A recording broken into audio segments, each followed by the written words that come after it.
আসসালামু আলাইকুম রহমতুল্লাহ। জেল হাজতে যেতেও যে আনন্দ মিছিল হয়, আহ, গতকালকে সেটা দেখলাম।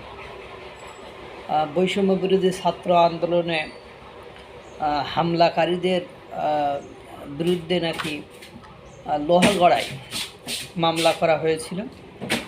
সেই মামলায়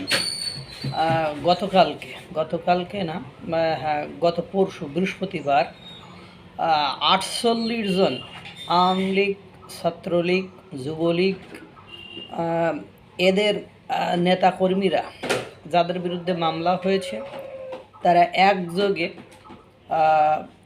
আদালতে হাজিরা দিয়েছিল এবং সেই আদালতে পক্ষে বিপক্ষে আইনজীবীরা কথা বলেছে। অবশেষে বিজ্ঞ বিচারকদের আগে বিজ্ঞ না লাগালে আবার সমস্যা, যদিও সে অজ্ঞ হয় তারপরও বিজ্ঞ বলতে হবে। যাই হোক, বিজ্ঞ বিচারক এই 48 জনের আপনার জামিন নামঞ্জুর করেছে। জামিন নামঞ্জুর করার কারণে তারা দেখলাম তাদেরকে একই দড়িতে বেঁধে আটকায় তাদেরকে আদালত প্রাঙ্গণ থেকে গাড়ির দিকে নিয়ে যাওয়া হচ্ছে, যে গাড়িতে তুলে তাকে প্রিজন ভ্যান যেটা বলে ওটাকে পরবর্তীতে তাদের কারাগারে নিয়ে যাওয়া হবে। তাদের মুখে সবার আনন্দ, বিজয়ের চিহ্ন। তারা কেউ দেখলাম না যে খুব বেশি মানে কোনো ধরনের দুঃখ প্রকাশ বা কোনো ধরনের কষ্ট বা কোনো ধরনের বিষাদের চিহ্ন দেখলাম না, বরং তারা জামিন নামঞ্জুর করায় মনে হলো আনন্দিত হয়েছে এবং তারা স্লোগানও দিচ্ছে। তারা একত্রিত হয়ে সমান তালে হেঁটে আপনার মানে প্রিজন ভ্যানের দিকে যাচ্ছে, তারপরে হয়তো বা কারাগারে যাবে।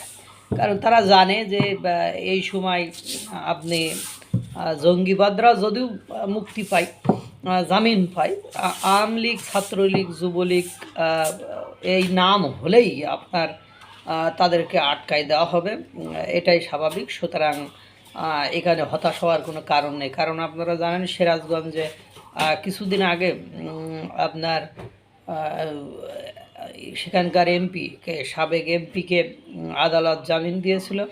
জামিন মানে তো এরকম নাই যে সে একেবারে খালাস পেয়ে গেছে, বিচার প্রক্রিয়াধীন বিচার তো তার বিরুদ্ধে হতো। যদি তার এগেনস্টে যে মামলা সেটা প্রমাণিত হলে সে পরবর্তীতে আবার কারাগারে চলে যেত। কিন্তু ঘটনা হলো, যখন সে জামিনে মুক্তি পেয়ে গেটের বাইর হয়েছে, তখন বিএনপি, এনসিপি, জামাতের লোকজন তাকে আবার গণধুলাই দিয়ে থানা হাজতে পাঠিয়েছে, তাকে ওখান থেকে আবার কারাগারে পাঠিয়েছে। এখন বিএনপি, এনসিপি, জামাতের কথা হলো আমাদেরকে এভাবে তারা তাদের ক্ষমতার সময় এই ধরনের আচরণ করেছে, এখন আমরাও এই ধরনের আচরণ করব। তাহলে মানে কারণ মানে বিষয়টা কি দাঁড়ালো, যে ওরা একসময় আমাদের সাথে এই ধরনের আচরণ করেছে, এখন আমাদের হাতে ক্ষমতা, আমরাই আচরণ করব। ওরা আবার ক্ষমতা আসলে আমাদেরকে এখন আমরা যা দিচ্ছি ওই রকম সমপরিমাণ বা তার থেকে একটু বেশি দেবে, আবার আমরা ক্ষমতায় আসবে, চলতে থাকবে। সুতরাং যারা মানে আওয়ামী লীগ করেছে বা অপরাধ করেছে, যারা করি নাই তারা আওয়ামী লীগ করলেই এখন বিপদগ্রস্ত, মানে কোনো মাপ নেই।